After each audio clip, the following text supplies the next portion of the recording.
Hey everybody, welcome to another episode of Sharing Our Pairings. This is episode 36, Habanos and Scotch. I'm your host, John the Cigar Surgeon, broadcast live around the world and rebroadcast on the Armed Forces Radio Network.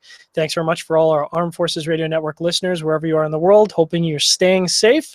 And thanks very much for our podcast listeners who are not listening to this live, but we appreciate you tuning anyways.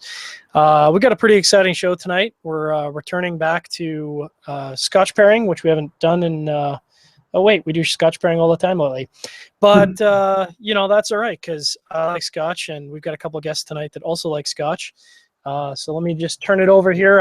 As you can see, without my co-host, unfortunately, he was not able to make this show. So Robbie will have to catch the next show. But I am here with Andrew Ferguson, Scotch expert, and Barry Flynn, cigar and whiskey aficionado. Guys, what's going on? I'm glad you didn't use the word expert to describe it. I feel like aficionado sounds more, more fancy. More sophisticated. Yeah, it's more leisurely. It's leisurely. That's nice. Yeah. So what are you guys smoking tonight? So we're all smoking Cuban cigars I think this is really the first time we've ever done Cuban cigars on the show. We usually stick to non-Cubans, but you know what? It's my show and I can do whatever I want. So we're smoking Cubans. What are you guys smoking tonight? This is a 2003 limited edition Cohiba. Nice. And we're going to be going for about 2 hours on this. Yeah. So. Nice. I am smoking the not anything quite that old, unfortunately, but which I do have some old cigars like that. But I decided to go with the Punch Serie de Oro, the limited edition 2013. I've smoked a lot of these. Really, really enjoy the profile. It's a little bit more full bodied than a lot of other Cuban cigars, so it's got a little bit of spice to it, a little bit of punch. This will not last me 2 hours. This is about an hour and a half, an hour and 45. But I figured, I'll switch things up so you guys can talk about your experiences with the Cohibas, and I'll talk about my experience with the punch, and we'll meet in the middle. Sounds good. So go ahead. No, sorry, John. You're the host here. It's okay. Rob cuts me off all the time, so I'm used to it. So of course we're kind of going highfalutin, and we were talking offline before the show that we really should have called this highfalutin 2.0 with the myriad of whiskeys that you guys have prepared there. We've got a lot going on. So first up, we've got the Glen Roths, or is it Glen Rothus? I always get that. Yeah. Glen Rothus. So, you said corrected. Wow. Okay. So there we go. So right out of the gate, my Scotch aficionado title is being called into question.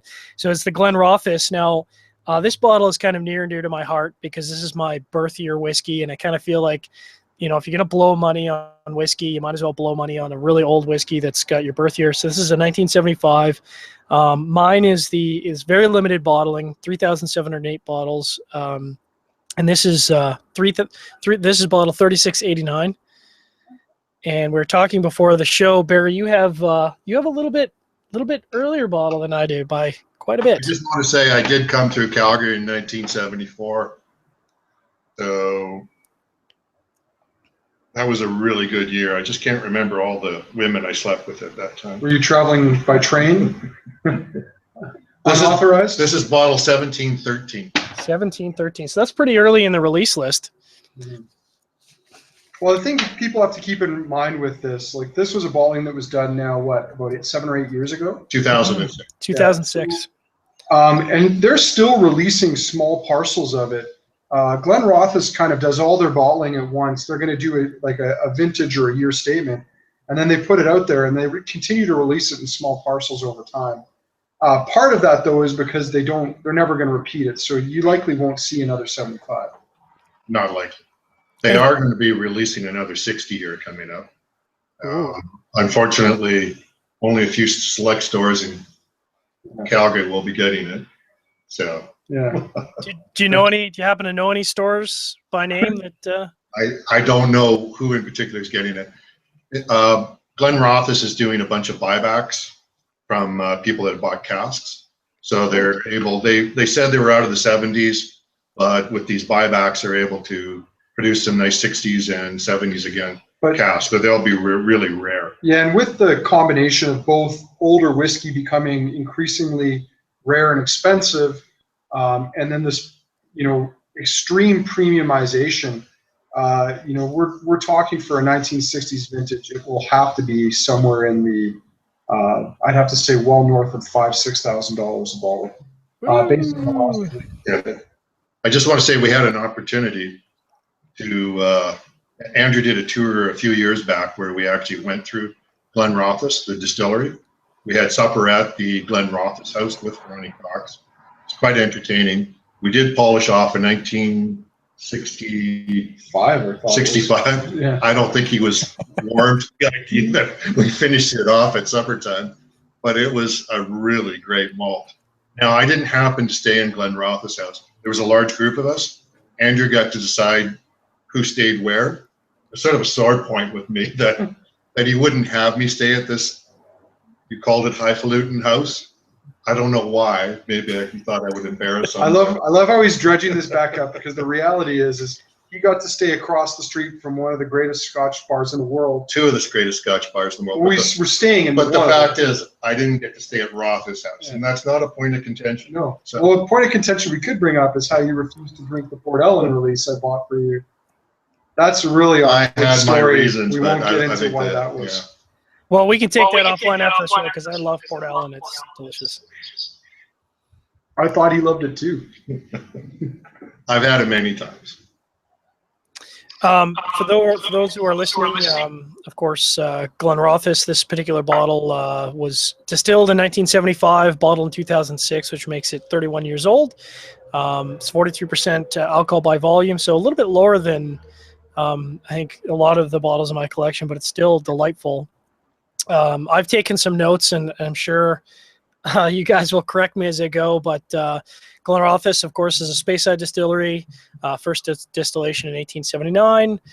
They used the Ladies' Well as a water source and produced 5.6 million liters of spirit a year, which is, as I like to say, 1.47 million freedom gallons for all of our American listeners out there. Barry Brothers took ownership of the brand, but not the distillery in 2010. The distillery is still owned by Edrington Group, as I understand it. You got it. You're bang on there. It's an incredibly complicated arrangement. They also, Barry Brothers, which is one of the oldest wine merchants in the world, they own the brand today. They also used to have a blend called Cutty Sark, and again, that relationship with the Edrington Group has gotten muddied enormously as well too. But even within the whiskey industry, you talk about the Edrington Group or Diageo. A lot of these companies own parcels of each other, so even though you have these standalone enormous whiskey companies, a lot of them have shares with each other, or there's arrangements where they own pieces of each other. I think the impolite term for that is incestuous, isn't it? Yeah. Well, we won't go down that road. Fair enough. But I think, to talk on Glenrothes, if you want to talk about a flavor profile or style, it's generally a very light, delicate single malt. It's not typically one that has a very big or robust flavor profile. It's more floral and citrus oriented. And I think often when you get barrels that are just too active or too strong, they actually overwhelm the spirit. It's a blending whiskey, but it gets really interesting once it's been sitting in a barrel for 25 to 30 years, like any old whiskey. I mean, these are gems that they pulled out. But it's not typical. Their younger stuff is meant for blending. Mm-hmm. And I of course, have bought many of their vintage releases over the years, and I've got some favorites in there, like I think the 88 and the 2002. But of course, like I said, the 75 is a special one for me because it's my birth year.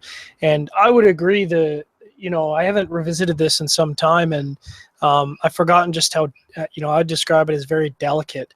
There's some honey there, there's some floral notes, there's some vanilla, a little tiny bit of spice, and I'm not sure if that's coming from my cigar or the whiskey. But I actually think for my pairing, this is a bit of a miss because the Punch d'Oro is kind of running over the whiskey a bit, unfortunately. I'd have to say that I think our pairing is a little more even. The cigar is not too strong. I'd have to say that the spice you're getting must be coming from the cigar, because this is not an incredibly spicy whiskey. Yeah, it's caramel, vanilla, which really pairs well with this cigar. This one will heat up a little bit as you get to the middle, but This one's really paired well with that 75. Mm-hmm. Speaking of which, I think Barry's eager to get on to our next pairing here, which is a very unusual bottling of Little Mill. Which I was never told about. He was told about, but he passed on it because he has too much whiskey. Is that a problem that people have? I mean, I just know I have too much whiskey when I'm selling furniture for whiskey space. Yeah, I would say that it depends on your significant other and their. Pay cash. That's all I can say. Or keep separate bank accounts. Either way, you're fine. Just pay cash. Separate bank accounts doesn't work. You can find statements. Anyway, this Little Mill. Quick little bit about it. It's from a very small independent bottler called the Whiskey Agency. It's a 1990 23-year-old single cask refill Hoggy, 52.4%. Only 332 bottles released. I think I managed to get my hands on a dozen total of these. We opened one of them for an event, and I guess that's what we're drinking. That's what was left of it. Now, I have a soft spot for Little Mill. I've actually got the two most recent 21-year-old releases, and I haven't opened the one from last year, but I did open the one from, or is it this year? The years kind of blending together. But I did open the one from 2 years back, I think it was, and that was phenomenal. I haven't revisited that in some time. But for my second, I am going for one of my kind of go-to delicious whiskey, which is the Abalor Abunda. Ooh, that's a killer. Just make sure you call it Abuna. Abuna? Abuna. Okay. Getting corrected again, so I appreciate that. Thank you, Abuna. Now, this is batch 37, and I've got a couple different batch years. I've got the batch 46, and I did a blind side-by-side, and I did notice a pronounced drop in the amount of sherry influence.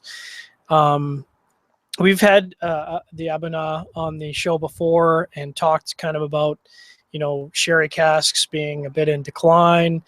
So perhaps, there's, I don't want to speak out of turn, but perhaps there's less sherry being put in, because I know in the past, I think they had as much as 50% sherried whiskey in the release. So that might be declining as sherry casks are becoming less and less available. Well, it's not even.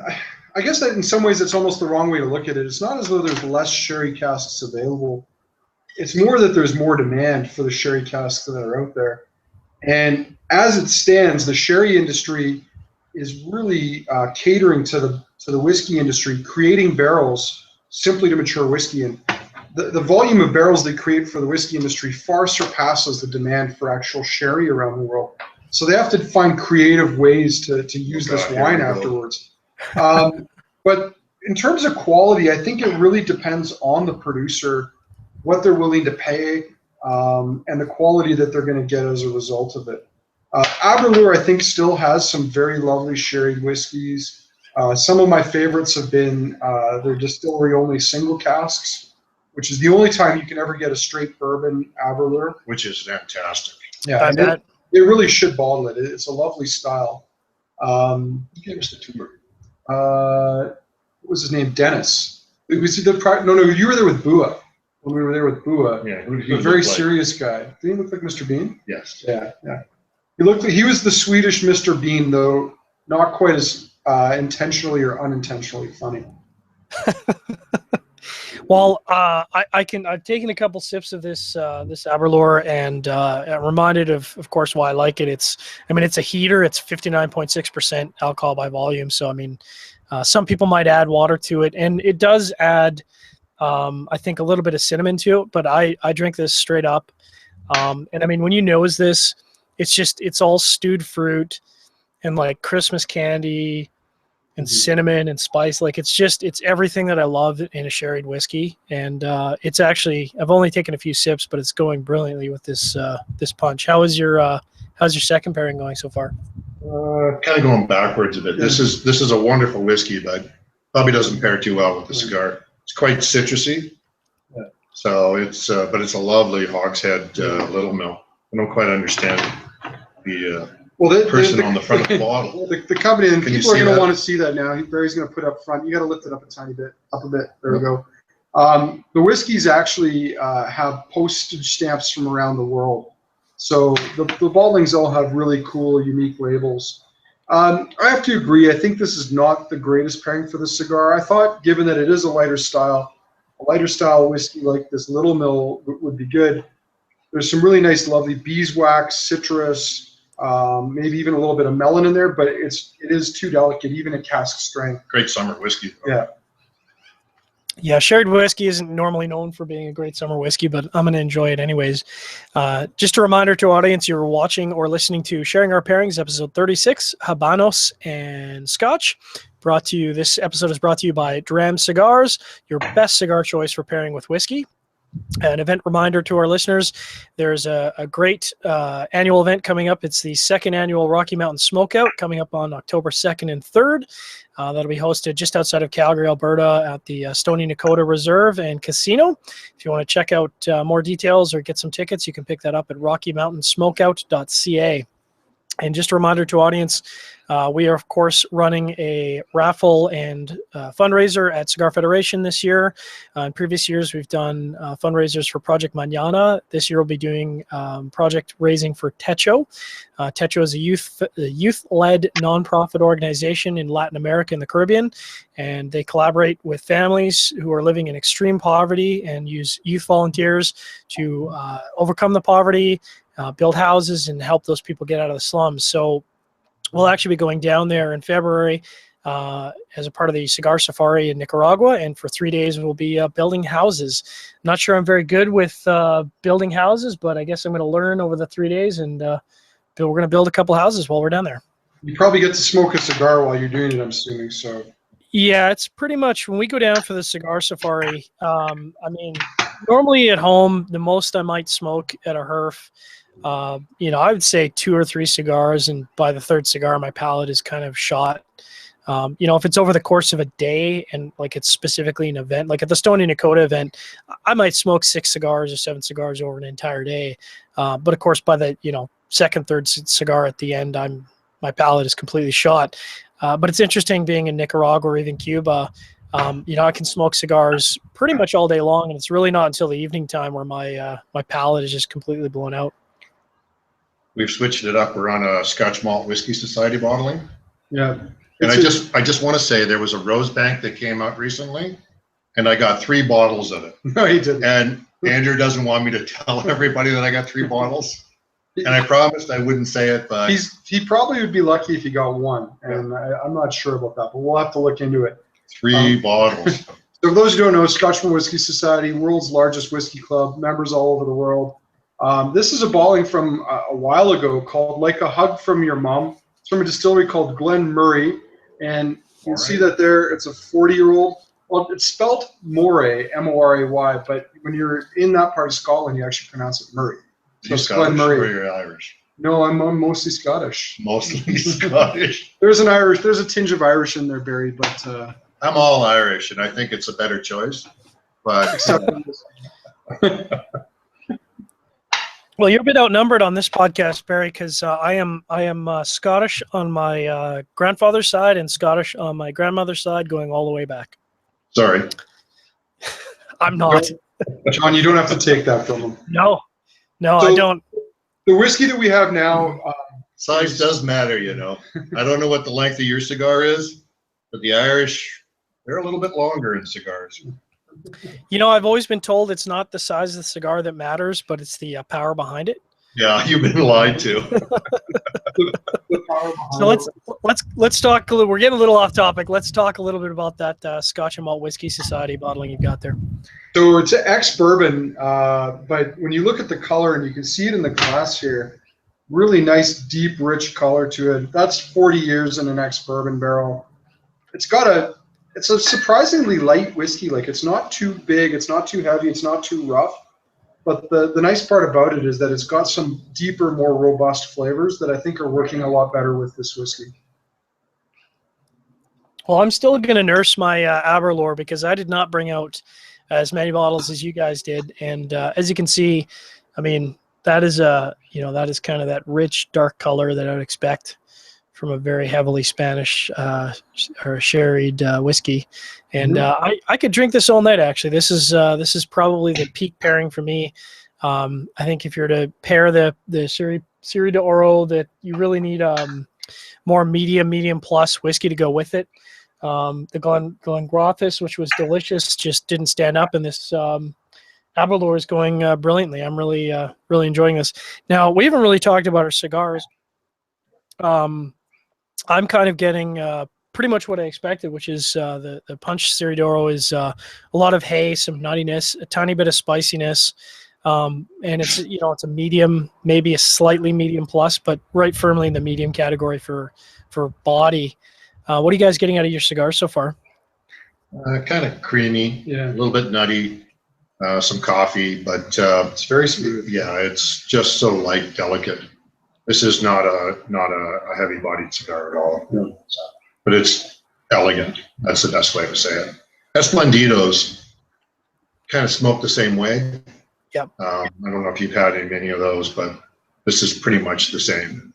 One or two in my one or two in my travels. Mm-hmm. Actually, one of the highlights of fun that I get to do is there's the Partagas Festival in November, and this I wasn't sure I was going to make it this year, actually, and fortunately it looks like I am going to make it. So this will be my third year going down, and of course the great thing going down there is you can do quite a bit of shop hunting to find boxes of lost treasures that are kind of stuffed at the back of a humidor, or just if you make connections down there, they've been sitting on boxes for 5, 6, 7, sometimes 8, 9, 10 years, and I certainly spend more than my fair share of time hunting at little off the beaten track casas down there to find something tasty. Do you share? Always. I know you're Scottish, but do you share? Absolutely, yeah. I don't know what you've heard about the Scottish people, but they're very open people. They'll give you the shirt off their back or the cigar in their humidor. You know what, John? Do you share your cigar? I think I can speak for Barry in that he will happily take that shirt. But you never know. Maybe he'd want to be an investor in your expedition. Yeah, it's a lot of fun. I mean, the Partagas Festival is a great time. You can go down there and experience a lot of Cuban culture. You meet because a lot of the same people go typically every year. So part of the fun is seeing people from all over the world that you haven't seen in a year. And of course, cigars. And there is something to be said about smoking cigars at a sea level environment with proper humidity. And I'll swear time and time again that the flavor that I'm able to get out of a cigar at sea level and proper humidity is, 5 times what it is smoking at, 3,200 feet. 3,200 feet above sea level here in Calgary. It's a totally different experience. Mm-hmm. Are those aged cigars you're smoking there as well, or? Oh yeah, absolutely. I mean, we'll take some of the stock down there with us, and part of the fun is trying some of the new releases if they're available as well. I have noticed over the last couple of years that the new releases of the last couple of years have gotten much better.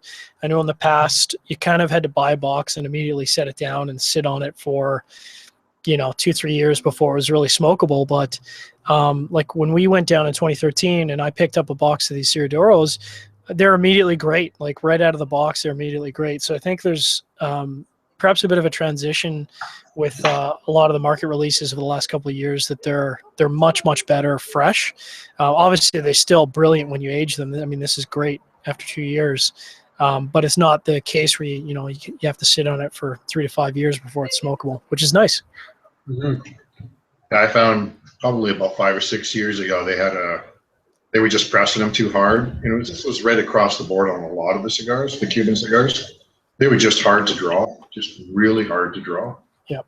We would buy some and then take them back because it was just a waste of money. But every once in a while, you find these little gems like the Sublime, one of my favorite Cohiba cigars. The draw on that, that was a 2004. You had one, whether you remember it or not. One of the best drawing cigars. Probably not the most robust cigar, but just fantastic.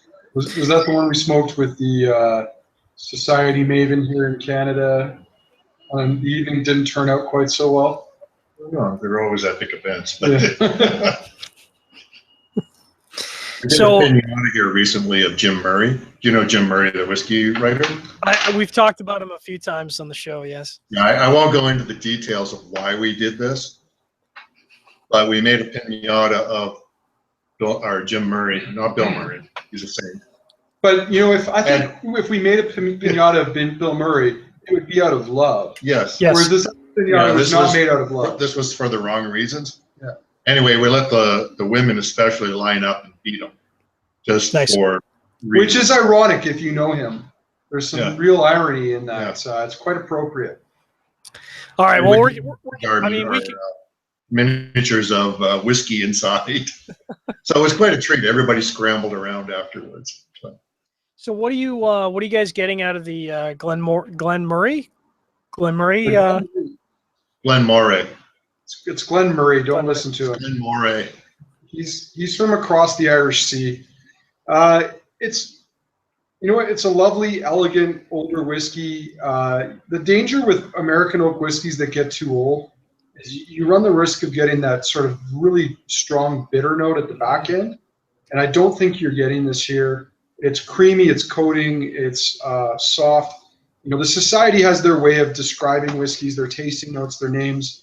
I think it kind of lives up to the name, like a hug from your mom. There's something kind of reminiscent about old times, and Must have been an old world burly mum. hey, those are probably the best hugs. So what was the age expression on that particular release? 40 years. 40 years, yeah. Should have been bottled probably at 30. So That's his opinion. yeah. I quite like it.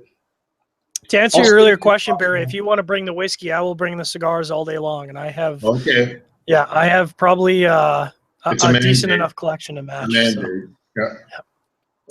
So I'm going to move on to my last whiskey. We're motoring right along here. And I've opted for something a little bit different, which I don't know how this is going to go, but we'll part of the fun of the show is just trying different stuff. So I'm going with the Laphroaig Triple Wood. Oh, geez, that's a date killer. That's a good way to describe it. It usually clears a room when I open it up, actually. Yeah. But I find the Triple Wood to be a lot more refined than the quarter cask. I mean, the quarter cask for me, it's one of those bottles that is always in my. It's like, if I had to go to Islay, it'd probably be a Laphroaig quarter cask because the price of it is given. It's delicious. And I am Scottish, so I love those budget whiskeys. Yeah, but the people from Islay are actually Irish. You know that. I mean, look at them. They're all got really red hair. They'll fight you if you say that. And put the breeding aside just for a minute. I mean, look how far they are from Ireland. I mean, you could hit a golf ball from Ireland to Ireland. I can assure you Barry couldn't do that. I actually tried that. We were playing along the coast, and there was no confirmed sightings of his ball actually hitting the ocean. Yeah, but you didn't see it land, did you? So, John, we're moving in a little bit of a different direction. I don't know if you can see that color. That is pitcher than black. Yes. This is incredible whiskey. This is another one that maybe I'll save you a drop of these last couple of bottles, or not. We'll see how the evening progresses here for Barry and I. But we've got a 1971 40-year-old GlenDronach Pedro Jimenez single punch-in, 583 bottles, 48.5%. This would have been in the shop about 4 years ago, I think. And it's a fruit bomb. Oh yeah, this would have paired well prior to your Abuna, to your cigar. It's just incredible fruits, just incredible. Absolutely, you talk about stewed fruits. This is stewed fruits in a bottle. Well, I've moved way away from the stewed fruits and into the sort of smoky, meaty category. I mean, the nice thing about the Triple Wood is instead of just being that sort of briny, overpowering smoke, I mean, this is just if something could be said about a Laphroaig, this is an elegant Laphroaig, if there is such a thing. What you're saying is you're getting bacon on your whiskey. Yeah, it's like a smoked pork loin, really, to me. I use it to clean wounds. I mean, that's good too, as long as the wound is on your lip or on your tongue. No issues with that whatsoever. And there's been some a Scottish sword. there's been some brilliant society bottlings of Lafroig. I own a couple, three of them, I think. When you look at Scotch Malt Whisky Society Lafroigs, they're always a single cask. You always get something different. Lafroig, more so even than a lot of whiskeys on the market, because of how peaty it is, because of how high the phenols are, and that maritime character, the variation you can get from one cask to another is in a lot of ways far greater with it. And the Society Lafroigs we've had are incredible bargains. You know, you're talking 21, 22, 27-year-old cask strength single cask bottles for $150 to $250, and you're looking at $650 now for the distillery 25-year at a lower strength. I know somebody that has a 40 that's promised to open it up. I'm going to be down for that one. So, but we've had the luxury of trying 30. I've had the 40. The 40's lovely. It's tropical fruit. You didn't share. You were in Victoria for that event. Oh, I'm sorry. Yeah. Snooze, you lose. I would have brought you some back. It wasn't my bottle. Yeah. Well, I think what's But Andrew's actually doing a Lafroig tasting here coming up, right? He's gonna have 3 different 25-year-olds, 2011, 2013. I do love 25-year-olds. I don't know if you guys know that. Yeah. Don't we all? And he says we're going to be allowed to smoke cigars in the shop when we have those. We most certainly will not be able to do that. As much as it pains me, we'll have to reside, or we'll have to live by the laws of the. So we'll tie him up after the end of the night. Smoke on the smoke outside and drive the local Kensington people crazy. I think it's probably the best way to go. Well, you'll have to let me know when that tasting is. I don't know if I can get an invite to that or not, but obviously I would be in like Flint. or in like Flynn, as that's an Irish term. You know, John, talking about the whiskey we have here, lots of fruit. There's some cola notes coming off of it. Sweet. It's decadent. This is getting to the point where it's almost a little much for the cigar. Like there's so much fruit there, but I think there's still a pretty good balance between the two. Like you'd expect like a Christmas cake taste in it. Not even close with this one. This one took age and it's the delicate side of sherry. Well, for my triple wood, again, I'm getting a lot of that smoked meat category. You know, there is obviously the classic Lafroig sort of briny smokiness to it, but what I like about the triple wood is that I think it's more balanced instead of just being in your face with smoke. You know, there's a lot more. I would describe it as bodies. It's got a lot more nuance to it, and this is actually it's a bit contrasting compared to the Abuna. So opposite side of the spectrum, but actually still works. I think the saltiness of the whiskey kind of brings out a lot more of the nuttiness of the cigar. Probably not my number one pairing for the night, but still very enjoyable. Just going back to the society bottlings for a second, I think one of the things I really like about the Society Lafroigs is that, you know, although it's obviously a Lafroig, one of the nice things about it is it's got a lot of character that isn't, you know, I wouldn't really apply to a Lafroig, like a typical Lafroig. So you get a lot of different flavors that I don't normally get out of a, you know, traditional bottling of Lafroig, which I really appreciate. They're all unique. Well, going just back to the core range too, you know, we talk about how expensive the 25-year-old is, and it is. But look at the 18-year-old they have. You know, our friends across the border in the States, probably much better pricing, but $110 in Canada. And it's a lovely, elegant whiskey. It's higher proof. They bottle it at 48%. And even though it's straight only American oak barrels, it doesn't have that sherry influence. Lots of character, very elegant. You're starting to see the fading of those medicinal notes, and it's a lovely whiskey. And we have to add, this is Lafroig's 200th birthday. So the not today specifically, but this year, the tasting Barry was referring to in September is in some ways a 200 gram tasting. Would that we did. That's called the Victoria Whiskey Festival. We could do it. We could. You'd have to get medical insurance, I think, for that. Yes. So just a reminder to audience who have hopefully listen to our previous episodes, a little bit about Lafroig. As we've been talking about, they're an Islay distillery. They neighbor Ardbeg, Lagavulin, and Port Ellen, although Port Ellen is closed. My understanding is that Port Ellen now just does barley malting for other distilleries. Is that correct? That is indeed correct. And they were founded all the way. Mordor, looming. It's Diageo's Mordor looming over the southern part of the island of Islay. There's a tear forming in the back of my eye. Yeah. So if I could only cry. See, Irish don't cry. That's the problem. We don't show emotion.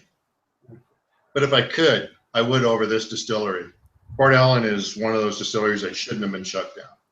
Yeah, I agree. I've got some older bottlings of Port Ellen. Some of them are from the Society, and some of them are alternate bottlings. And I mean, as soon as I see a Port Ellen, older Port Ellen, which is, I guess, the only Port Ellen available, I mean, it's in a must-buy category for me because they're all brilliant and interesting. And it's a shame that they closed the distillery. So Barry and I are now, he's already waved it proudly at the screen, but we're on to our fifth whiskey here. This is a new release from the Benriach Distillery under their peated line. Speyside Distillery, they do both peated and unpeated whiskey. You can see, again, some nice color in there. It's a Pedro Jimenez sherry finish. But the really interesting thing with this one is that it is kind of combining that clean smokiness that Benriach has with the sweet, fruity, candied notes that Pedro Jimenez can lend to the whiskey. And this is called the Albariza. If you wanted to be purely technical, and my staff at the shop always drives them crazy when someone pronounces it the way they would in Spain, like Albarita is how you would say it. Spit on me. Yeah, well, that's how you speak in Spanish. You spit. But it's a lovely whiskey, limited release, just came out, and some of these peated Benriachs, especially the older ones. This one's a hit. Like Benriach puts out a lot of different finishes. Some of them are good, some not so good, and I'm not going to point out which ones are. But this one here, if you can get your hands on this one, wow, this is a winner.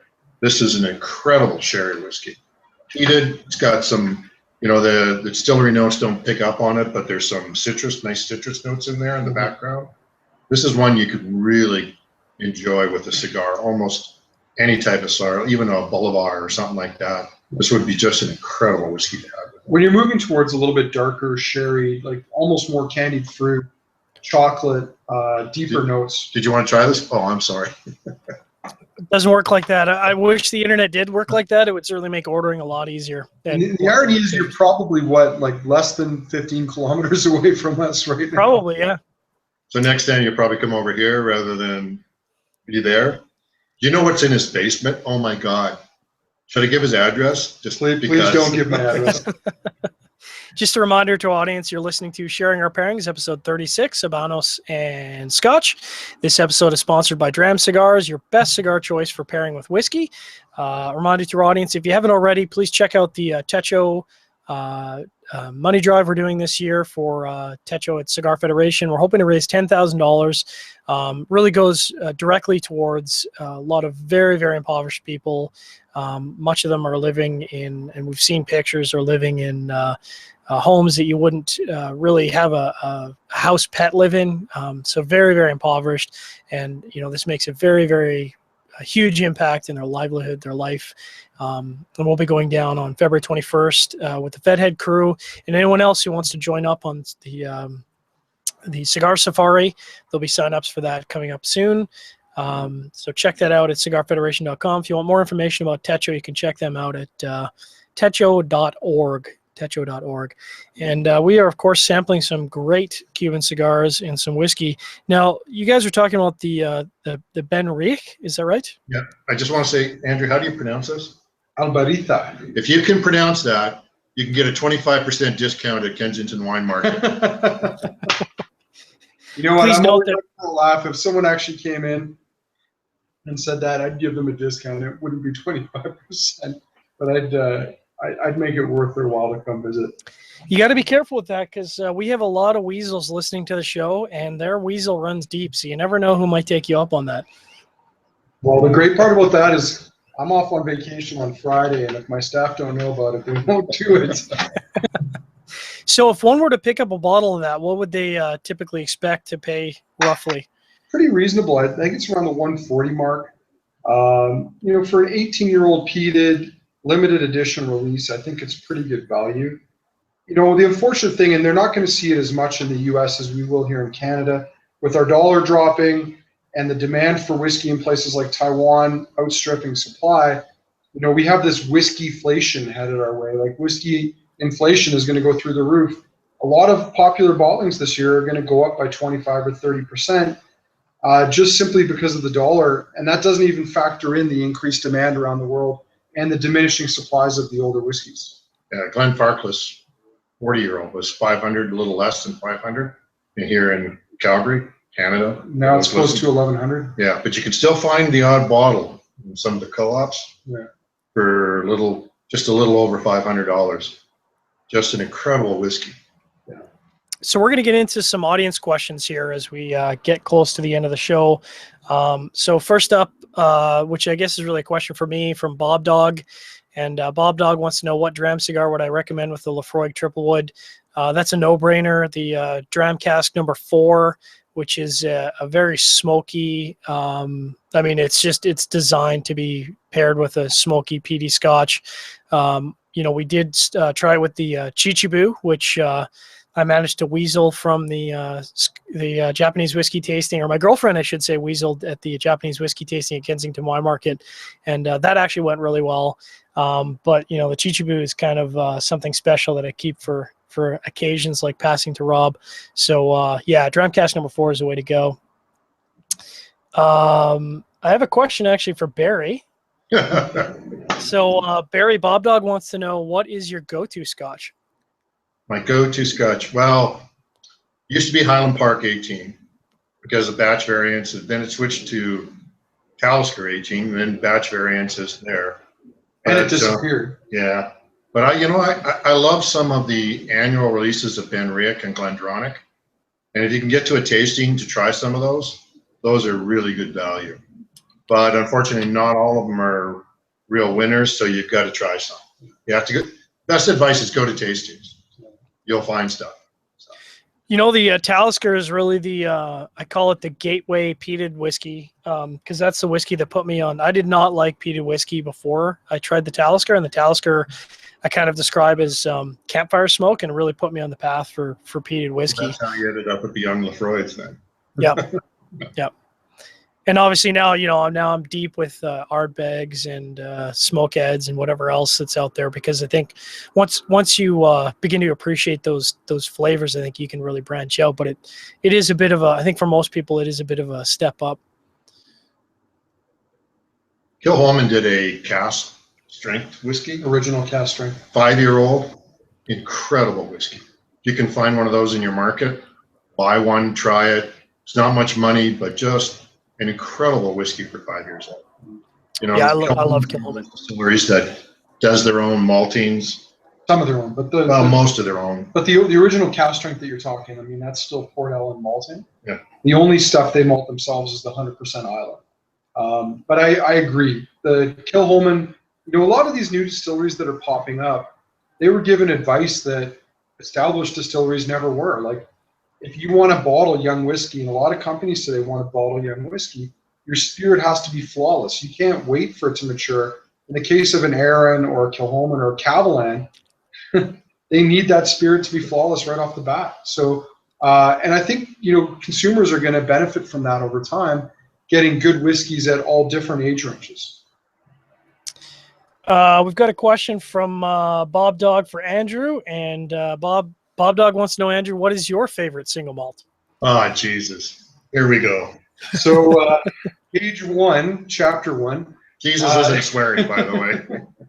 So, I'd have to agree with a lot of Barry's sentiments. I love Glendronach, Ben Riach. There's a lot of releases out from them that I think are superb value that you can go back to. Glenfarclas has long been a favorite of mine as well. But I like to stick to the Islas. I love Port Ellen when I can get a good Port Ellen. Bowmore, even like the 10, 15-year-old range for something that the average consumer can find and appreciate, I think are great buys. There's a lot of stuff out there. We've got a question from Jeff Madre, and Jeff wants to know if one were to start drinking Scotch, what are 2 or 3 whiskeys it would be a good place to start?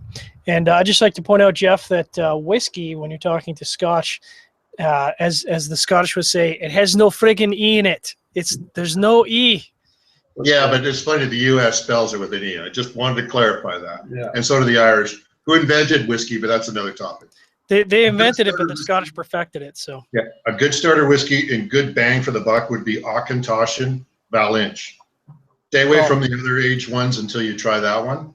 It's a orangesicle in whiskey. Just incredibly priced, incredible whiskey. Good starting place. Yeah. Don't go to the Lefroy peated side. Otherwise, you'll give up on it. Yeah. For me, if I were to throw something a little different out there, I would go the Aaron 10-year-old route.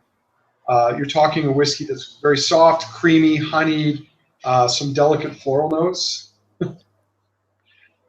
He's quite opinionated. But, it's another, what you're looking for is you're looking for a lighter, more delicate style whiskey.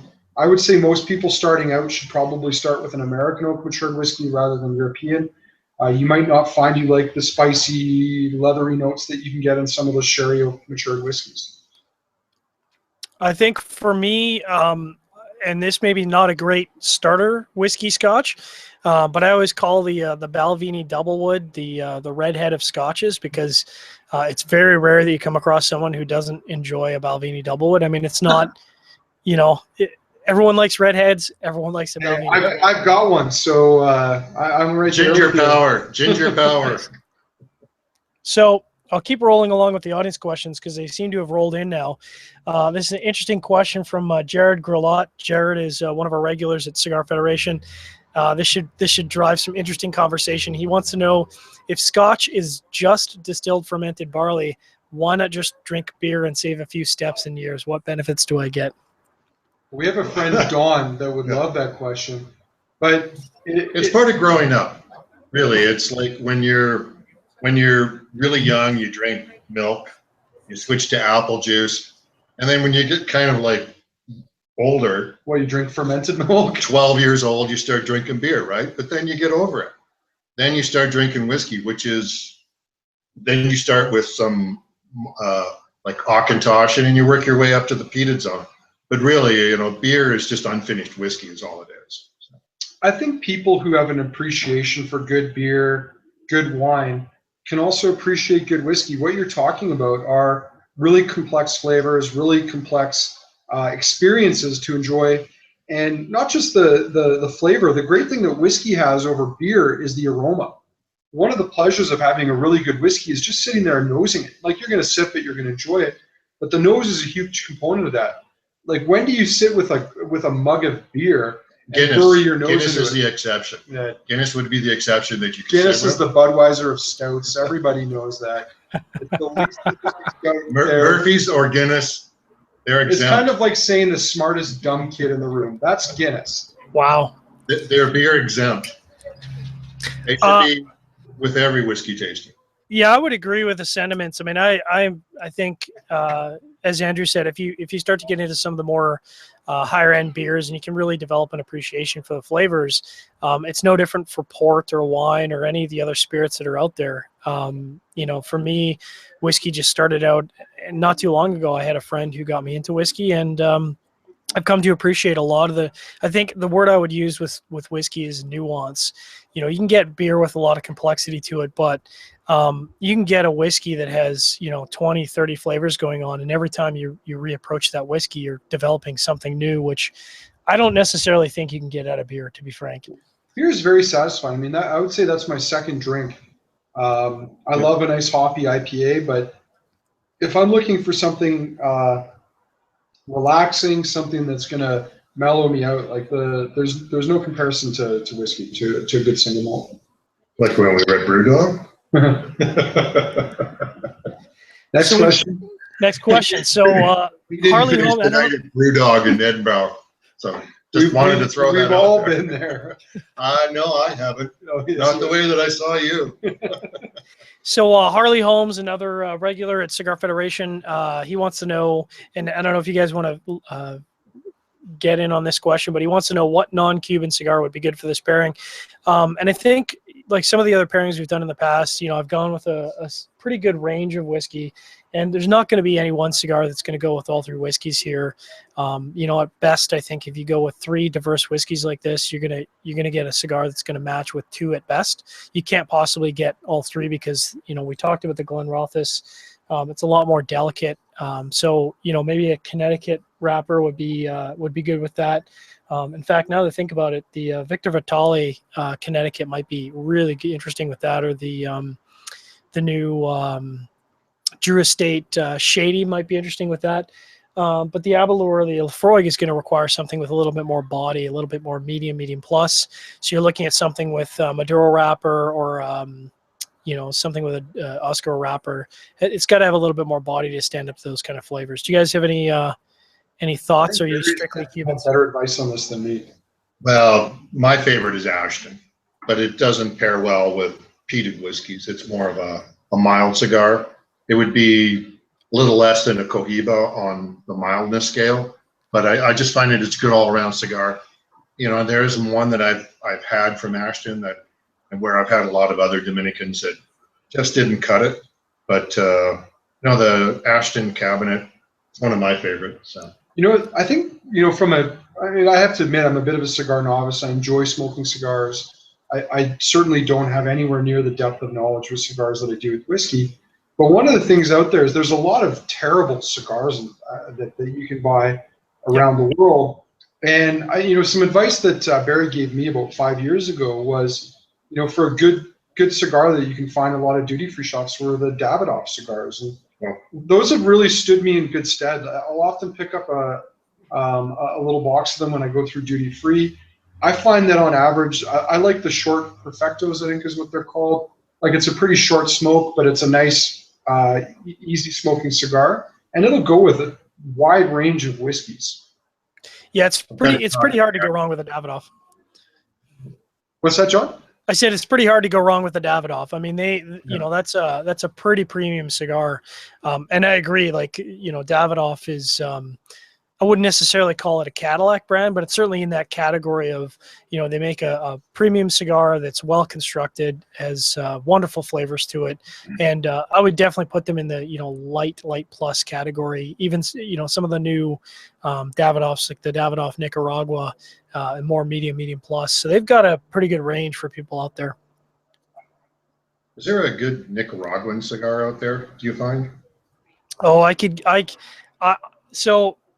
Maybe we should talk about this when we're after our AFRN segment. But I have sampled. Does that mean there's going to be swearing? There might be swearing because I've had a few whiskeys, but there are a lot of Nicaraguan cigars, and you know, I think as a different region of whiskey, and maybe not so much anymore, but as different whiskey regions have characteristics, it's absolutely true of growing regions. So, you know, I know you're going to get certain flavor profile out of a Cuban cigar, you're going to get a certain flavor profile out of a Dominican, and definitely you're going to get a flavor profile out of Nicaraguan. And, you know, for me, Nicaraguan cigars are, you know, if you get to the Isles, where, you know, you're talking about something with a lot of depth to it, they're typically start at the medium category for body and then go up from there. So, I mean, you know, if you're looking for a very full-bodied cigar, immediately I say, well, you know, you go with the Nicaraguan, because Nicaraguans are definitely full-bodied cigars for the most part. And you think about a lot of the brands that are out there, like Padron, all the Drew Estate offerings, they're all, you know, very, very in the medium plus full-bodied category range. Does that answer your question? No, but we'll ask. I have some pointed questions I'll ask. We'll maybe talk about that after our different segment. So maybe the last question, which is more of a local question. Bob Dog's bringing out the CFL here. He wants to know if we follow the Stampeders. Now, I am fortunately, however you want to look at it, I'm an NFL fan. I enjoy going to a Stampeders game live. It's, you know, going to a live game is very different than watching on TV, but I don't follow the Stampeders. How about you guys? Are you big Stampeder fans? I like watching the Stampeders. I know they just thumped Ottawa a couple days ago. I don't know if that's where Bob Dog is from, But if it is, I send my condolences because it was an absolute rout. I think the spread was 45 points, something like that. But no, I love all of our Calgary teams. I'm a Flames fan. I'm a Stampeders fan. The Roughnecks. If we have a baseball team, I'll be honest, I don't really care about baseball. Jesus. So I love the Blue Jays. I'm actually going to the Colorado for the Ravens game here in September. So, but Stampeders, yeah, we all love the Stampeders. My only comment is, if you're going to build an indoor football stadium, which I support, they haven't built yet, because I've sat through Western semifinal or Western final at -50 with the wind chill. Doug Flutie's hands too cold. Can you see this? But why would you build a stadium for only 30,000 people? This is a city of 1.3 million people. Surely to God, they can get more than 30,000 people out to a football game, especially if there's a roof on the building. Major League Baseball team would do well in Calgary. That's all I can say. It's really a shame that Rob is not here, and I'll tell you more about Rob in our after segment here. But thanks very much for our AFRN listeners for tuning in. We know you guys are stationed around the world, and we appreciate you keeping everybody safe. Thanks very much for our podcast listeners for tuning in. Everyone's cheering their glasses. I will do the same. So we're saluting our soldiers for their soldiers, Canadian or American. Appreciate your guys' efforts out there keeping us safe. Thanks very much. And thanks everyone out there for tuning in to Sharing Our Pairings.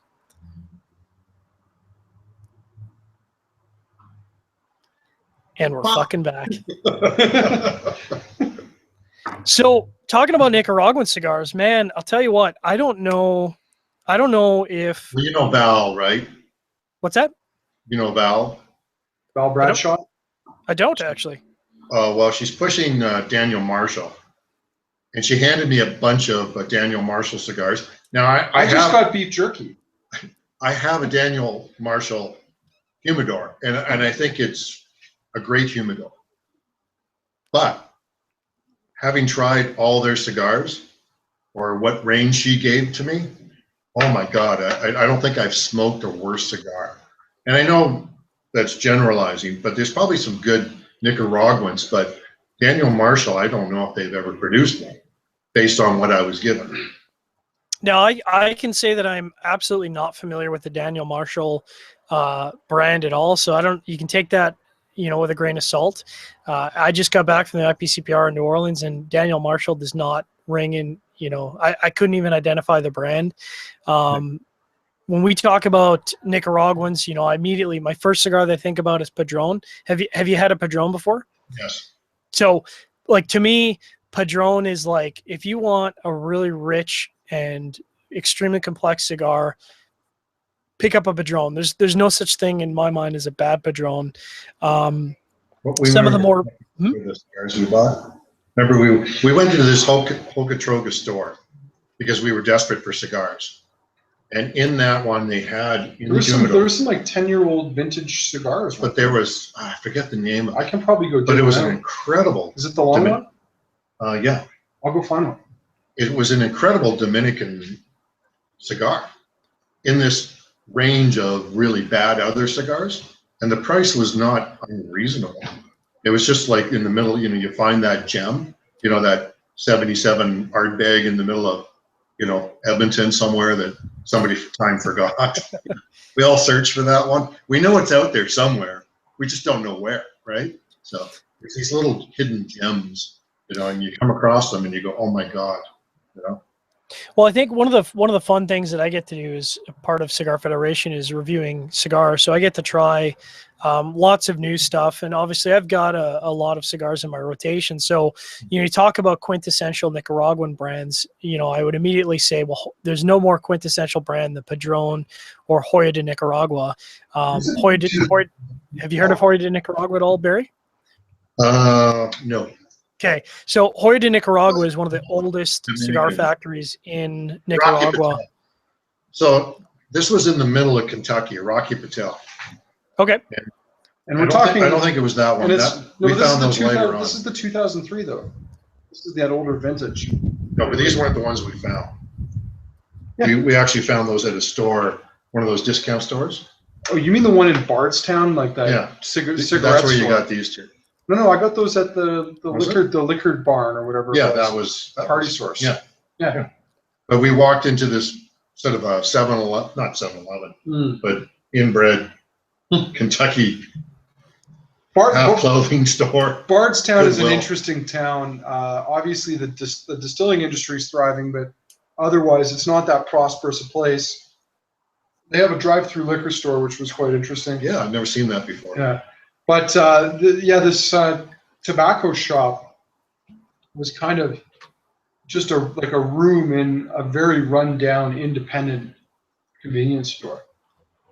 Do you know Danny at Cigarin? I don't. Oh, Cigarin on McLeod Trail. Great selection of Dominicans. He's my educator. He's my mentor for Dominicans. Cubans, sort of self-taught. I don't know much about Nicaraguans. All I know that I've had some really bad ones. I've had a couple of okay ones, but that's why I was interested in your opinion, what you thought of Nicaraguans in general. Well, they're currently the number 3 producer for cigars worldwide, and it's probably not going to be very long before they're number 2. In fact, I think in the next year and a half, they're going to overtake the Dominican Republic as cigar producers. I think when you talk about new cigar manufacturers in the industry, almost all of the new cigar manufacturers are opening up in Nicaragua. So like Nicaragua really is, old blood for cigars, because like I said, Hoya's factory, I think, goes back 47 years now. But I can certainly bring you a pretty diverse selection of Nicaraguan cigars that would very, very much change your mind on what it is to be a truly Nicaraguan cigar. I'm open-minded. I'll try, Catalan, Amaroot have opened my eyes to world whiskeys. So, Well, then let's talk about Japanese. I mean, Japanese was always up there. But they've not been known much outside of Japan until the last 10, 15 years. We all knew it, but Catalan and Amaroot all surprised us. I mean, in a really nice way. So, but we're doing an Amaroot tasting. Well, I would be happy to, as they say in the cigar world, bomb you with a selection of Nicaraguan cigars. And I mean, I could give you a pretty diverse selection of that would probably take you across the entire Nicaraguan map, from maybe subtle and nuanced and sort of vanilla sweet to, the Ardbeg-ish land of blasting you in the face with body and strength. I believe in accessories. So we're going to have an Amaroot tasting here. So we're going to dress it up as an Indian night. So. I have to say, because we've had Amaroot whiskeys on the show before, and I have to say, what a brilliant whiskey line that they have. I was completely blown away the first Amaroot that I had, and I've got a few bottles. And I mean, I don't know if it's my own bias speaking. You hear about an Indian whiskey, and you think, well, what does India know about whiskey making? It turns out they know a little bit about whiskey making, because the Amaroots that I've had have been brilliant. Yeah, same with the Cowboys. Now, should you not take these out of the wrappers when you put them in the humidors? So that's an excellent question. We can go on to our cigar education section. So the wrapper that's on that, it is. And I'll throw a shout out to Havana Controls. It's a couple of guys I know out of Winnipeg. They run a system, a very high-end system for humidification, and they did a lot of research on whether the wrapper on a cigar makes a difference, and if so, what kind of difference it makes. And the two things that really stood out are, number one, obviously, when you have a cellophane wrapper on a cigar, you're looking at physical protection. Now, more of an issue when you've had a couple whiskeys and you go inside your humidor and you pull a cigar out, maybe you drop it or whatever. It does a very good job of protecting the wrapper on the cigar and the foot of the cigar from being dropped or cracked. But believe it or not, that cellophane is breathable. It is permeable. And what they found is that if you leave the wrapper on a cigar, when you take the cigar out of the humidor, let's say you go to an event, you're a good Scottish guy, so you take a bunch of cigars to share with other people, and then they don't smoke them because whatever, and you bring them back. cigars with the cellophane still left on them recover much, much faster than cigars without the cellophane left on them. Wow, John, I think we're really learning something here. But does not it? I've heard that you're supposed to take them off. Promotes mold. You can get mold from these things. Not at all. I mean, if you're keeping at 70%, and you've got something that's actually. Come on, this is Calgary. It's pretty hard to keep a humidor at Well, 70%. you can. I do. But you sit there with like a little mister. No, actually, if you just buy the right gel stuff and you have a proper Spanish, you buy those cheap humidors. You can't keep anything. You gave me the humidor. Well, that's the reason why I gave it to you. I got an LA Blue humidor. I mean, it's not only is it pleasant to look at, it is incredible for keeping humidity. Same with Daniel Marshall, really good humidors. But I was always taught that if you keep it in the cellophane, you can promote mold. So I was always taught to take it out. It humidifies the cigar better. But you're saying it's permeable? It is absolutely semi-permeable. So two things just to quash. Absolutely does not promote mold. In fact, in a lot of ways, you've got a bit of a physical barrier. So if you bring new cigars into your humidor, and obviously, if we're talking about Cubans versus non-Cubans. After you take them off for 2 years, you don't find that they could drag on the wrapper and destroy the wrapper a bit? Nope, not at all. I've seen that happen where they've actually formed to the wrapper and destroy the wrapper a bit. That really shouldn't be happening. I mean, obviously, we're talking about non-Cubans when we talk about cellophane wrappers, because Cubans, unless you're looking at really, really vintage Cubans, don't come in cellophane anymore, and certainly haven't come in cellophane in at least 15 years. No, especially after reading the research, I absolutely leave the cellophane on. Now, the one case in which I would say take the cellophane off is if you're looking to age your cigars. And I mean, that's a big topic for aging for non-Cubans. If you want to see what happens when you age a non-Cuban, you do want to take the cellophane off, because you're not going to get a lot of the aging properties on the cigar if you leave the cellophane on. Like the bloom and stuff you're talking about? Yeah. I'm going to interrupt here because I've got enough cigar left that I need one more dram. Yeah. And I just thought we would slum it a little bit. We've got some Brora 35 year here. Slum it, he says. That's the 2013. Bottle number 22. Happen to know where bottle number 1 is, just saying. But we're gonna give this one a little go now. Have some tropical fruit, salt, and smoke, and see how that works for us. Where's the fancy glass? Come on. Oh, all right. I've had the great pleasure of trying some of the older Broras, and they're absolutely outstanding, brilliant. Well, and this 35-year-old release from them was spectacular. 49.9% cast strength. Like, it lost a lot of its strength over time. Brora, for those who don't know, was the old Kleinlich, or the original Kleinlich distillery. There's a Duke. Can you see this? By the name of Sutherland. Not such a great guy. No relation to the actors. I think throw that out there. The Duke of Sutherland, I think he had it right. Bunch of Scottish, what are they, squatters? Would you say they're squatters? Well, they say they didn't own the land. Possession is 9/10 of the law. They were sitting on the the land. I happen to side with the. He sides with the English. I love the English, but not when it comes to the Highland clearances. Yep. But this Brora, beautiful whiskey, and we'll have to see how it goes. Oh, that's not even the right one. Cheers. Oh, nice. So is that because I've got a couple of those glasses. Did you get those out of Nova Scotia? Nope, these are the Glencairn cut crystal glass. So exact same glass as the regular Glencairn, but cut crystal. They're $50. I mean, they've got a really nice weight to them. They're beautiful glasses. Oh, there's no print. Oh, there's that one. That's from the end. And very important, they are lead-free crystal. We hope so. Yeah. No, they're lead-free. I made sure before ordering. We're not so concerned. So Barry, I will be happy to give you a cigar bomb, to give you a pretty varied selection of what Nicaragua has to offer. Because honestly, I have many expressions of Port Ellen, probably more than you have more than I do. More than anybody in Canada. I wouldn't say U.S. because there's always somebody that surprises the hell out of you. Well, you know Sukhinder Singh if you went worldwide. Yeah, I'm not saying worldwide, and I'm not saying the U.S. There's too many people that live. I think I'm probably the #1 collector of Port Ellen in Canada. I think that's fair to say. His address will come up at the end of the show. So I can bring a few expressions. I'll give you GPS coordinates too if that's helpful. Well, I'll put it to you this way. I don't know if there's another, and this is a bold statement, but I don't think there's another person in Calgary, with the exception of one guy who certainly has more Cubans than I do.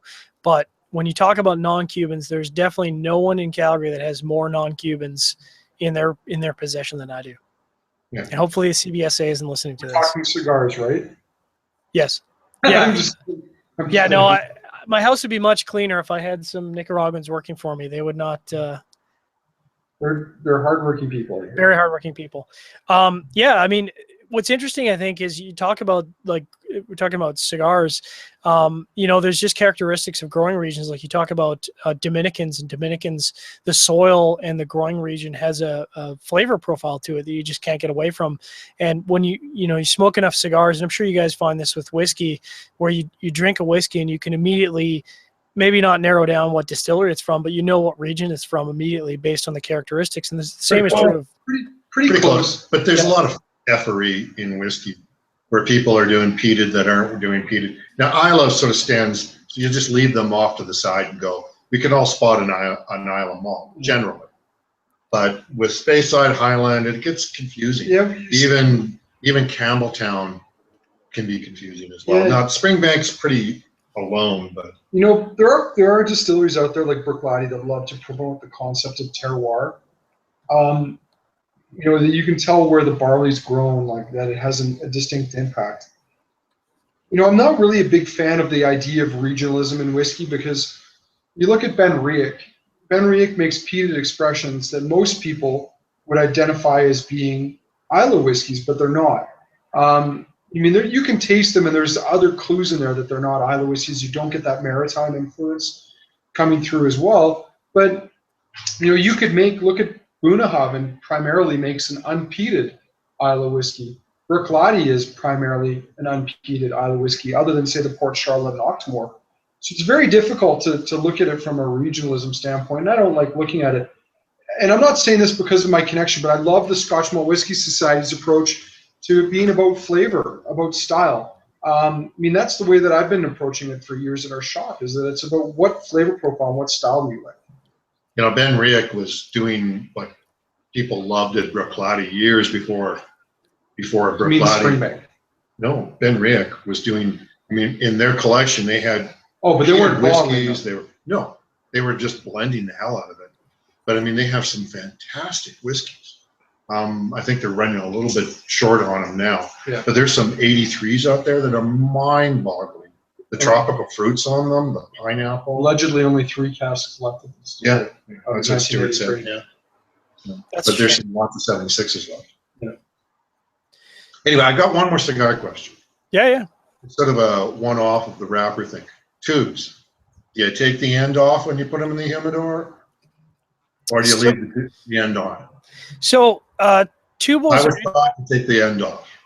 Yeah, so tubos are interesting, and tubos are kind of, for me, in the same category as putting the cedar wrap on the cigar, which you see a lot with the Arturo Fuente out of Dominican. They do a lot of cedar wraps on the end of the cigar.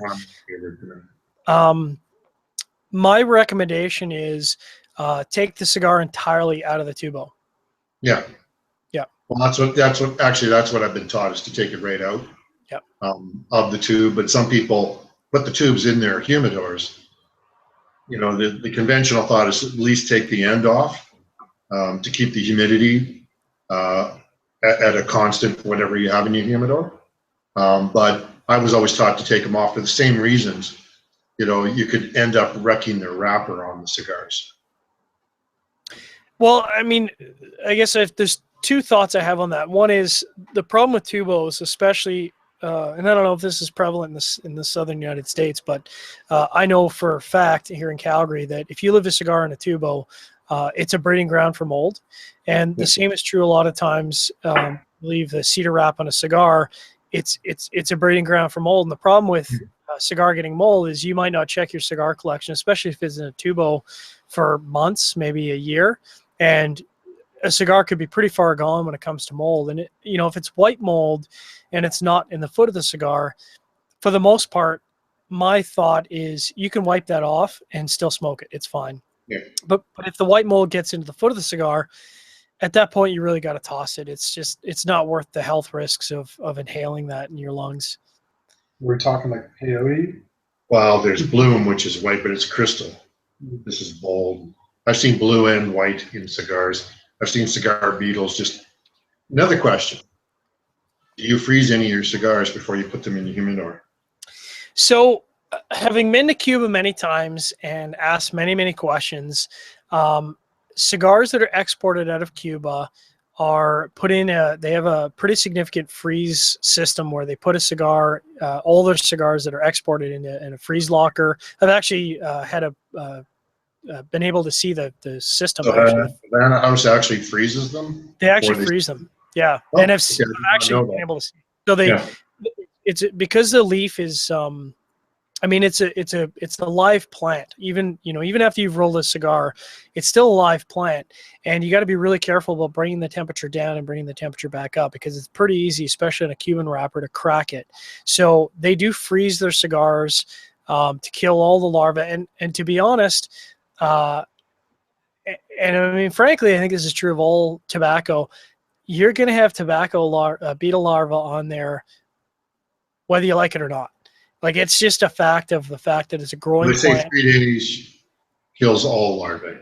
Yeah, 3 days does kill all larvae. So as long as it's below a certain threshold, and I'm not up on the science of it enough to know, but below -20 centigrade, which I don't even know what that would be in freedom units, is like -5, -8 Fahrenheit for our American listeners out there. But it's got to be sustained for at least 48 hours. And typically when I bring cigars back from Cuba that are in Cuba, so I bought them in Cuba, they have not been frozen. So as a safety precaution, especially with custom rolls, I put them in a freezer. It's got to be below -20, and I typically give it at least 3 days. And then, you slowly bring them up to room temperature, and you got to be really, really careful, especially with Cubans, because you can very easily split a wrapper if you just take it out and put it in room temperature. And They say put them in the fridge for a day after. Yeah, put them in your fridge for a day after. Bring them up to, freezing or +5 centigrade, or would that be 32, 35 Fahrenheit? Yeah. No, the old cigar store at Penny Lane. Yep. Penny Lane did this. The one man shop there. They cook. I can't remember the name of it. Good people. I love the people, and I think it was a few different owners. Just a great shop. Enjoyed talking with the people. But I bought some Romeo and Juliets. I forget what size they were, but anyway, I put them in my humidor. Cigar beetles. Yep. Just ravaged. The little lines through it and everything like that. Ever since then, I've had a policy of no matter what it is, I'm freezing it. And I can't believe they sold me fake Cubans. I got to believe that they bought them from Havana House. They had a great reputation, the people in Penny Lane. The cigar box had the proper labeling on it. So John, I guess to build on Barry's comment, even if they are doing this, is there any harm in throwing your cigars 3 days in the freezer before you put them in your humidor? Other than wrapper damage. So, again, I think there's a real distinction between Cubans and non-Cubans, because I have not ever run into an issue with non-Cubans and beetles. And I think that's primarily because, you look at the non-Cuban market, and they have because obviously they're not restricted by a communist government, they use more advanced techniques in dealing with cigar beetles and how they handle their leaf. So, non-Cubans are generally safe, but if you're buying from a B&M, and not to throw B&M's brick and mortar stores under the wheels here, but you don't know how that's been stored at the B&M. So there's certainly a possibility that they've stored beetle-infested cigars next to non-infested, and larvae will transfer from cigar to cigar. So I typically have a pretty good process. If I buy a cigar from an unknown source, it gets put in a Ziploc or some other sort of physical barrier for typically about 3 weeks before I would put it in my humidor without that kind of physical barrier, just because, I don't need that larvae going and destroying an entire collection. You have a walk-in humidor, don't you? I can neither confirm nor deny that. You've already confirmed it by the way you've been talking about it, because you can't store the type of cigars you're talking about unless you have like 10,000 humidors. And I mean, what can you get in a humidor? I mean, you can't get Churchills in boxes in humidors unless they're 500 count or something like that. So yeah, you've got a walk-in humidor. Sorry to bring someone on your show to out you, John. Oh no, it's all good. I mean, I actually keep multiple humidors. I have a humidor for a small desktop humidor for infused or flavored cigars because they need to be kept separate from your regular cigars. I have a couple of trunks that I got from CanadaHumidor.com that I use specifically for Cuban cigars that I keep separate from my non-Cubans, and then I have my non-Cuban cigars in a completely separate storage system. And I, like I said, if I were bringing in a cigar from an unknown source, and this is going to be definitely true when I bring back custom rolls from Cuba, they're going to go in a vertical system where they start out in a Ziploc and they move up to a desktop humidor and they move into a trunk and then eventually in my main storage system.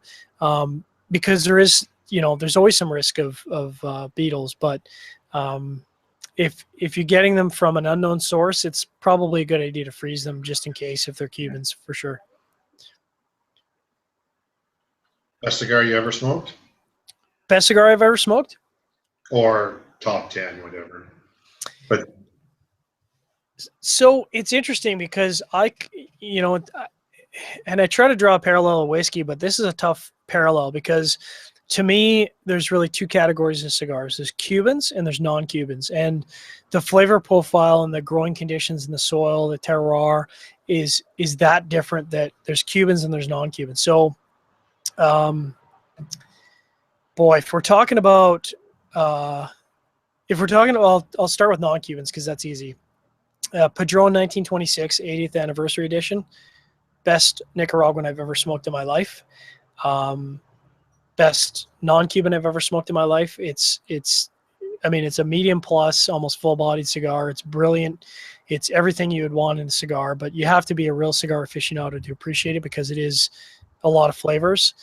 For non-Cubans, or for Cubans, pardon me. Let's see. I'm going to pull up my electronic humidor here.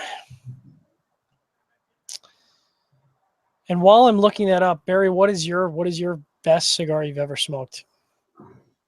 if you ask me about whiskey, trouble is I've had so many whiskeys that I can't really pick a favorite. I can pick a top 25. But with cigars, it's a little bit easier because I haven't had that much exposure as compared to somebody like yourself. But the 2004 Sublime, that one stands out as an incredible cigar. I mean, it just was everything you would want in a cigar. Now, given I'm a little bit lighter in my tastes, you know, I don't, I'm not attracted to some of the heavier Monte Cristos and stuff like that. But, and then H. Upmann, there was this one cabinet edition, and I bought 2 boxes of them because I lit one up and I've got to have that other. He had one more box left.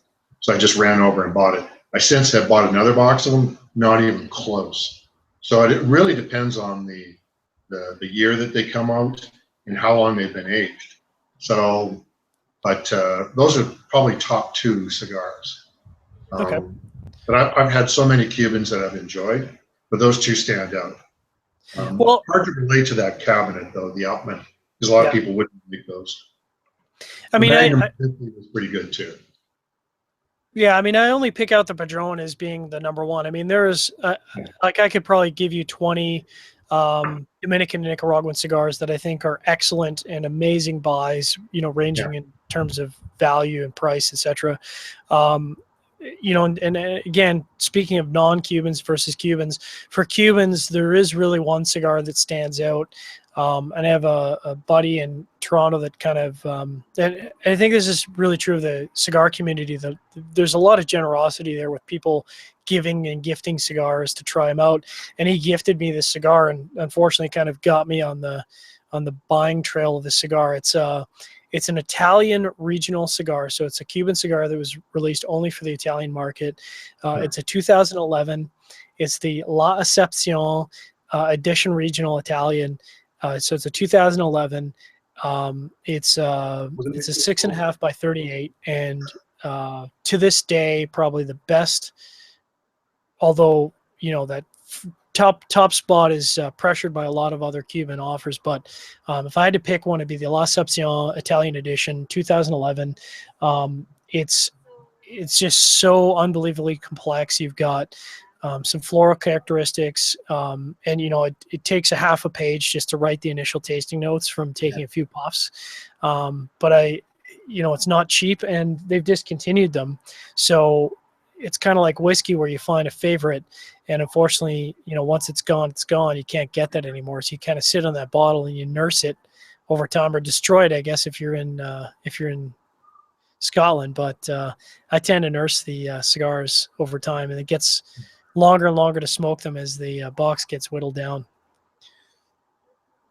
Let me ask you something, because obviously, like, you've rattled off a lot of your favorites, and from what I hear, the majority of them are Cubans, which I'm guessing a lot of your listeners just don't have access to. Maybe that'll change now that America's relations with Cuba are warming. That's a bad thing for us. Bad thing for us, probably. Yeah, the price is going to go. But looking at, I've been, and again, not being a cigar expert, through a lot of shops in the U.S. in my travels, and I remember going through stores in places like Palm Desert, and they're advertising pre-prohibition Cuban tobacco cigars. Like, what's the deal with that? Like, and how do they still have stock of this? No, that's. So first of all, it's probably bullshit, unfortunately. And there's, I'm sure, like the whiskey industry, the cigar industry, there's some bullshit, especially when it comes to stores. Now there is a law in place that if you have cigars that are pre-embargo, you can sell them. Do I believe that there's stores out there in the United States that actually has pre-embargo cigars and is selling them? No. I think that the likelihood is like less than 5%. I have some John Kennedy ones that were sold to me for a reasonable price. Because Storm and Norman Schwarzkopf allegedly like to smoke from this one Palm Desert shop these pre-embargo Cuban cigars. So the story goes. Yeah, I think the likelihood of that being legitimate is pretty much next to zero. I mean, even among world collectors, the amount of pre-embargo, it's like whiskey. The amount of pre-embargo stuff that's actually out there is very small. It's what, 50 years old or more? It's just bullshit. What do you think of the red dot Cohibas?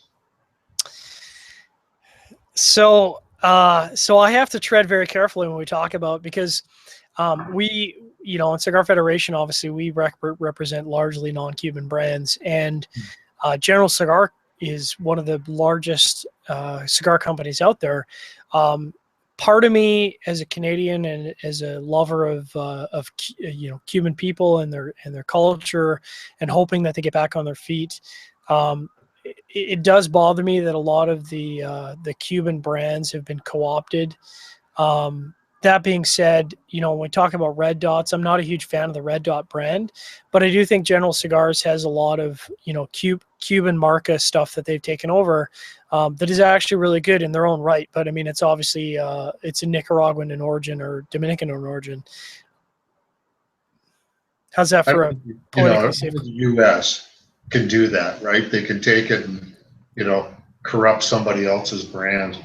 I mean, I don't agree with what. Are we talking about Bacardi here now, or? Well, nationalization, same thing, right? I don't believe in nationalization, but I also don't believe that they should be able to take the brand and run with it.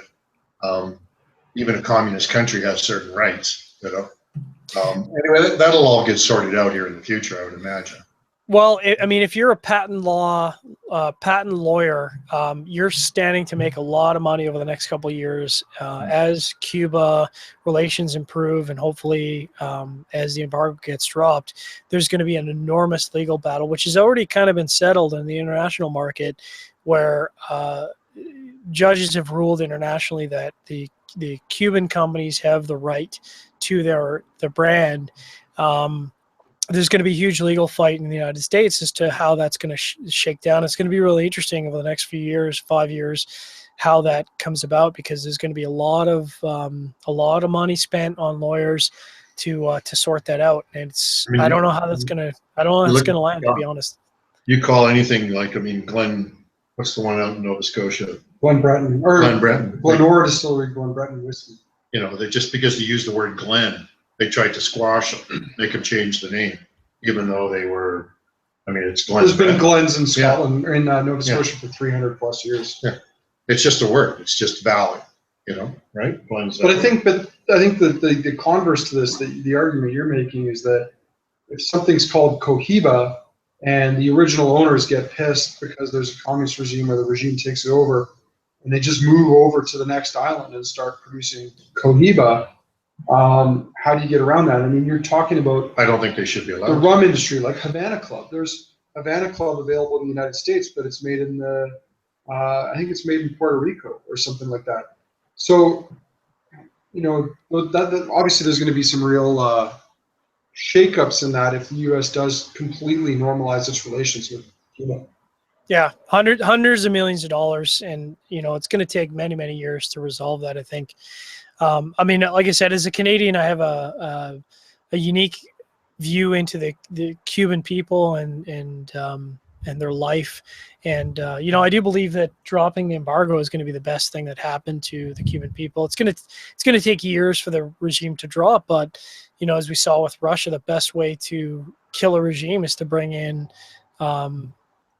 goods and allow people to have a chance at a better life. And I think you're going to see in a very short period of time, the communist regime is going to drop, and it's going to happen in much less time than what it took, the 57 years or whatever of the embargo. So should I be hoarding Cuban cigars then?